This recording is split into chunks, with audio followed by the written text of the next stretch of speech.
सभी का स्वागत है आज के इस नए वीडियो में। आज हम बात करने वाले हैं बिहार कर्मचारी चयन आयोग बीएसएससी के द्वारा आयोजित पहली परीक्षा जो 2005 में हुई थी। फ्रेंड्स, बीएसएससी के गठन के बाद इसकी पहली परीक्षा हुई थी। बिहार कर्मचारी चयन आयोग के द्वारा जो पहली परीक्षा हुई थी उसका नाम था अमीन अमानत भर्ती परीक्षा और यह परीक्षा 1 मई 2005 को हुई थी। तो फ्रेंड्स, हम बात कर रहे हैं कि इस परीक्षा में एग्जामिनेशन पैटर्न क्या था। देखिए यहाँ पे जो बीएसएससी द्वारा पहली परीक्षा आयोजित की गई थी उस परीक्षा में 2 पेपर थे। पेपर 1 में 100 प्रश्न थे, पेपर 2 में भी 100 प्रश्न थे।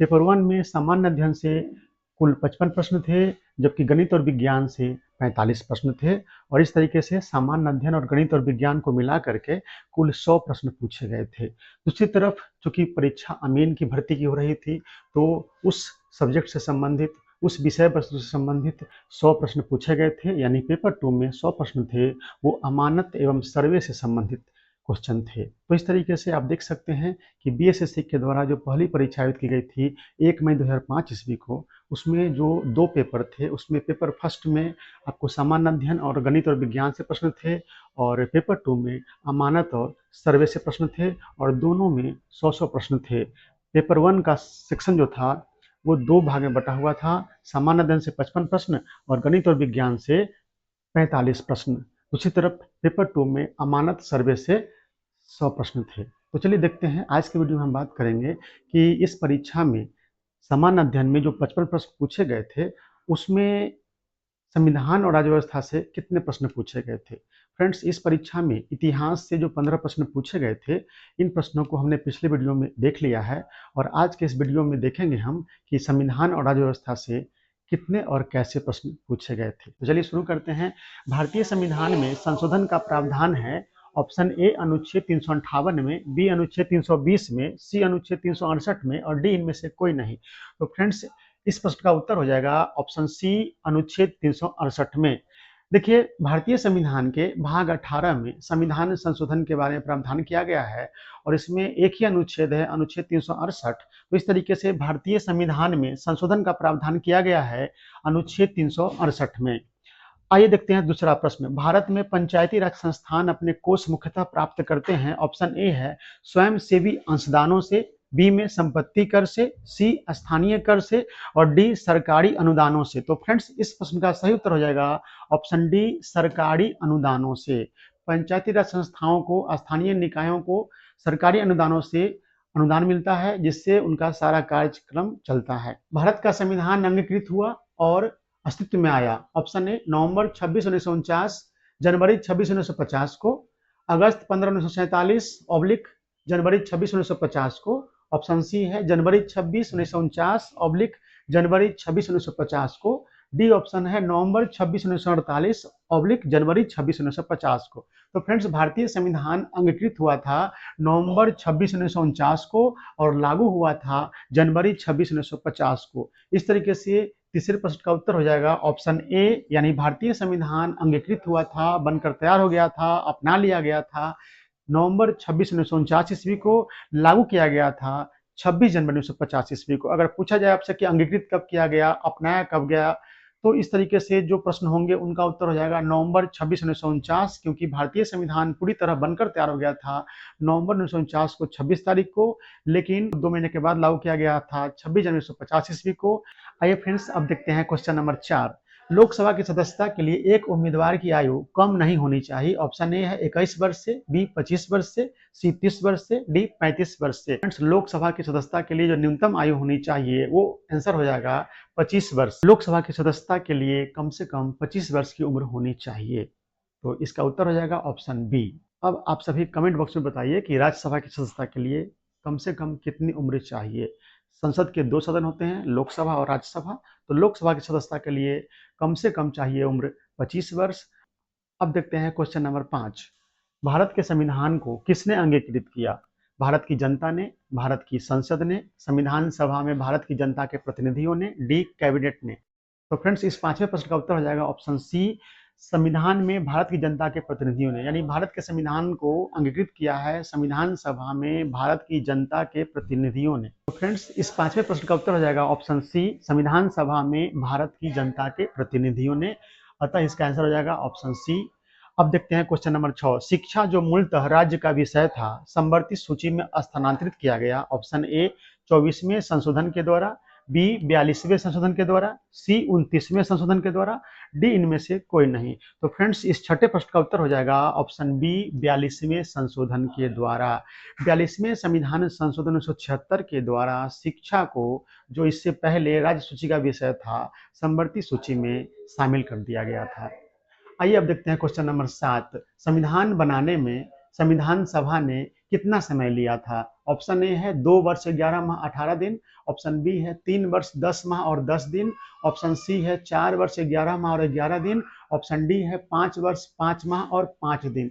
तो फ्रेंड्स इस प्रश्न का उत्तर हो जाएगा ऑप्शन ए 2 वर्ष 11 महीना और 18 दिन। भारतीय संविधान को बनाने में संविधान सभा को 2 वर्ष 11 महीना और 18 दिन लगा था। आइए अब देखते हैं क्वेश्चन नंबर 8। संविधान के अनुच्छेद 358 के अनुसार आपातकाल में भी कौन सा मौलिक अधिकार निलंबित नहीं किया जा सकता है। ऑप्शन ए है समानता का अधिकार, बी भाषण एवं अभिव्यक्ति की स्वतंत्रता का अधिकार, ऑप्शन सी है जीवन का अधिकार, ऑप्शन डी है संवैधानिक उपचारों का अधिकार। देखिए फ्रेंड्स, भारतीय संविधान के भाग 3 में मौलिक अधिकार दिए गए हैं। तो फ्रेंड्स ये प्रश्न पूछा गया है कि अनुच्छेद 358 के अनुसार आपातकाल में भी कौन सा मौलिक अधिकार निलंबित नहीं किया जा सकता है। तो देखिए यहाँ पे जैसे ही आपातकाल लगता है तो भारतीय संविधान का अनुच्छेद 19 स्वतः ही निलंबित हो जाता है। जैसे ही आपातकाल की घोषणा होती है वैसे ही स्वतः अनुच्छेद 19 निलंबित हो जाता है। इसके बाद भारतीय संविधान के अनुच्छेद 358 के अनुसार राष्ट्रपति अलग से आदेश निकालते हैं कि और कौन कौन से मौलिक अधिकार निलंबित किए जा सकते हैं। ठीक है। और अब प्रश्न पूछ रहा है कि अनुच्छेद 358 में भी जिसके द्वारा राष्ट्रपति आदेश निकाल करके मौलिक अधिकार को निलंबित कर सकते हैं, ऐसा कौन सा मौलिक अधिकार है जिसे निलंबित नहीं किया जा सकता है राष्ट्रपति के द्वारा भी आपातकाल में भी। तो फ्रेंड्स इस प्रश्न का उत्तर हो जाएगा ऑप्शन सी जीवन का अधिकार। यहाँ जान लीजिए फ्रेंड्स कि जीवन का अधिकार अनुच्छेद 21 जो है आपातकाल में भी निलंबित नहीं किया जा सकता है। तो फ्रेंड्स आपातकाल में अनुच्छेद 20 और 21 दो ऐसा अनुच्छेद है मौलिक अधिकार से संबंधित जिससे निलंबित नहीं किया जा सकता है, यानी आपातकाल भी लग जाएगा फिर भी अनुच्छेद 20 और 21 को निलंबित नहीं किया जा सकता है। अतः यहाँ आंसर हो जाएगा ऑप्शन सी जीवन का अधिकार। जीवन का अधिकार अनुच्छेद 21 में है। फ्रेंड्स यहाँ जान लीजिए 3 बातें यहाँ पे हैं कि जैसे ही आपातकाल लगेगा अनुच्छेद 19 जो है स्वतः निलंबित हो जाएगा। इसके बाद जितने मौलिक अधिकार बच गए हैं उनमें से कौन कौन मौलिक अधिकार निलंबित किया जाना आवश्यक है या निलंबित किया जाना है, उसके लिए राष्ट्रपति के सिग्नेचर से एक आदेश निकलता है जिसे अनुच्छेद 358 में वर्णित किया गया है।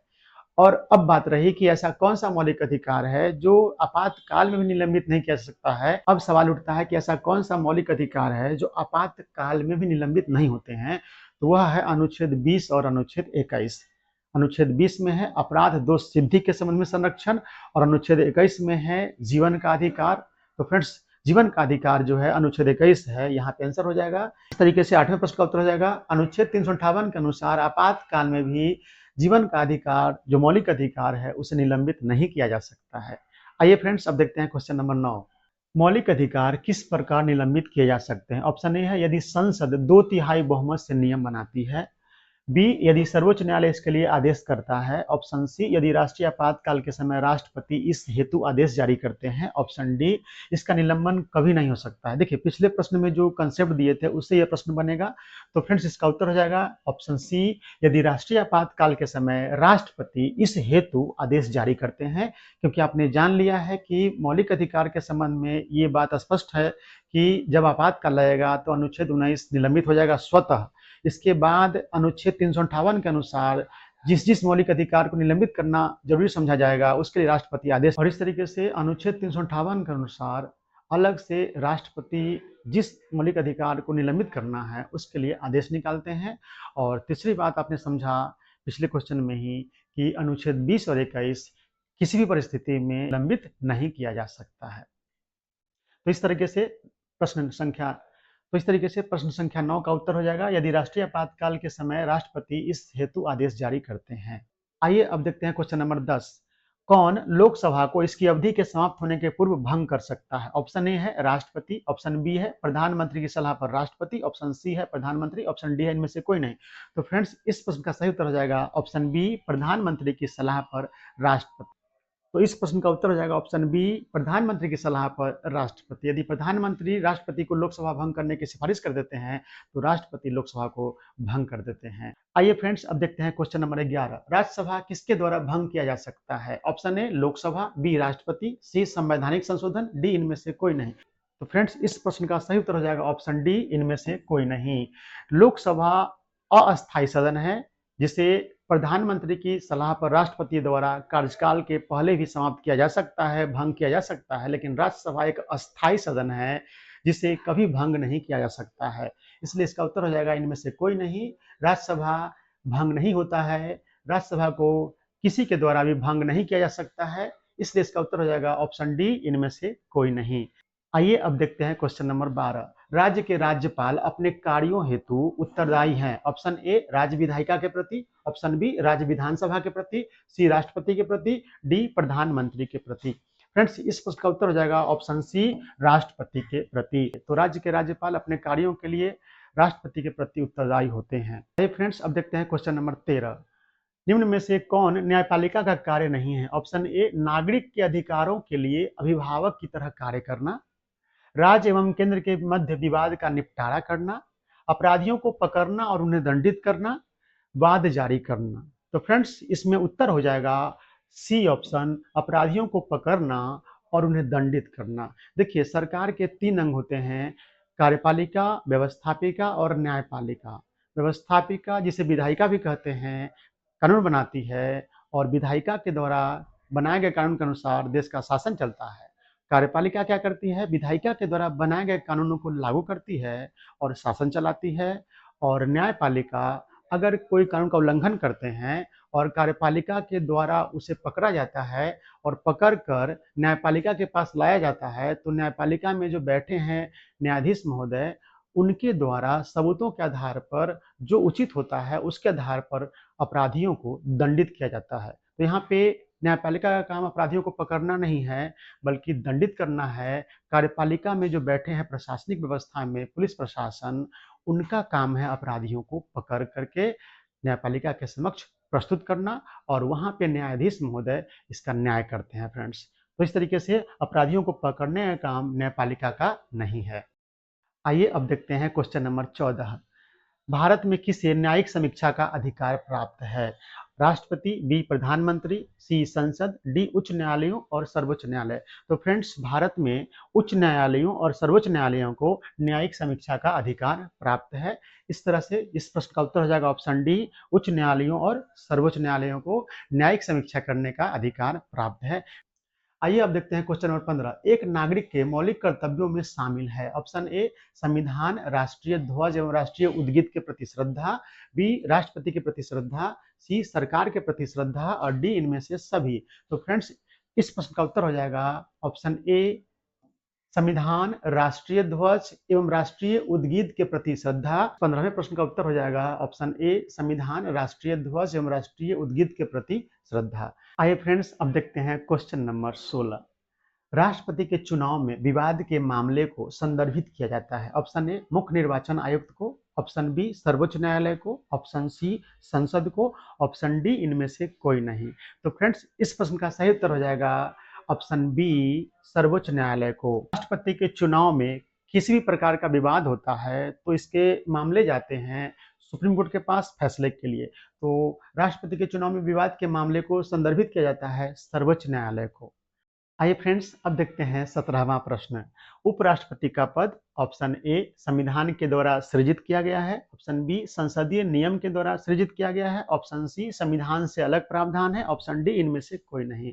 तो फ्रेंड्स, इस प्रश्न का सही उत्तर हो जाएगा संविधान के द्वारा सृजित किया जाता है, यानी ऑप्शन ए। इस प्रश्न का उत्तर हो जाएगा ऑप्शन ए संविधान के द्वारा सृजित किया जाता है। भारतीय संविधान में उपराष्ट्रपति का पद प्रावधानित है, अतः इस प्रश्न का उत्तर हो जाएगा ऑप्शन ए संविधान के द्वारा सृजित किया जाता है। फ्रेंड्स, भारतीय संविधान के अनुच्छेद 52 में राष्ट्रपति के पद की व्यवस्था की गई है। आप कमेंट में बताइए कि भारतीय संविधान के किस अनुच्छेद में उपराष्ट्रपति के पद की व्यवस्था की गई है। आइए अब देखते हैं क्वेश्चन नंबर 18। मंत्रिमंडल के सदस्य को राष्ट्रपति बर्खास्त कर सकता है। ऑप्शन ए स्वयं, प्रधानमंत्री की संस्तुति पर, सी केवल आपातकालीन परिस्थितियों में और डी अध्यक्ष की सलाह से। तो फ्रेंड्स, ऑप्शन डी अध्यक्ष की सलाह से। तो फ्रेंड्स इस प्रश्न का उत्तर हो जाएगा ऑप्शन बी प्रधानमंत्री की संस्तुति पर। देखिए फ्रेंड्स, जब लोकसभा का चुनाव होता है तो बहुमत प्राप्त दल या गठबंधन के जो चुने हुए सदस्य होते हैं लोकसभा के, वो मिल करके अपना एक नेता चुनते हैं और वही नेता प्रधानमंत्री बनते हैं। और जब कोई नेता प्रधानमंत्री के रूप में चुन लिए जाते हैं तो उनका विशेषाधिकार है कि उनके टीम में यानी उनके मंत्रिपरिषद में कौन कौन मंत्री बनेंगे। फिर जब हटाना हो तो प्रधानमंत्री का ही विश्वास होता है कि किस मंत्री पर उनका विश्वास कब तक है। अगर किसी मंत्री पर उनका विश्वास टूट गया है तो उस मंत्री को हटाने की सिफारिश राष्ट्रपति को करते हैं प्रधानमंत्री। और इस तरीके से प्रधानमंत्री की संस्तुति पर मंत्रिमंडल के सदस्य को राष्ट्रपति बर्खास्त कर सकते हैं फ्रेंड्स। तो इस तरीके से हमने आज के वीडियो में बिहार एसएससी द्वारा इसके गठन के बाद जो पहली प्रतियोगिता परीक्षा आयोजित की गई थी अमीन अमानत भर्ती की, उसमें सामान्य अध्ययन में जो 55 प्रश्न पूछे गए थे, उनमें से संविधान और राज्य व्यवस्था के पूछे गए 18 प्रश्नों को देखा है। पिछले वीडियो में हमने इस एग्जामिनेशन में भारत के इतिहास से पूछे गए 15 प्रश्नों को देखा था और आज हमने संविधान और राज्य व्यवस्था के प्रश्नों को देखा है। अगले वीडियो में हम इस परीक्षा में पूछे गए किसी और विषय के प्रश्नों को लेकर आएंगे फ्रेंड्स। तो अगर हमारा प्रयास अच्छा लग रहा हो तो हमें फॉलो करें फेसबुक पर, हमारे यूट्यूब चैनल को सब्सक्राइब कर लीजिए, वीडियो को लाइक और शेयर कर दीजिए। मिलते हैं अगले वीडियो में। बहुत बहुत धन्यवाद।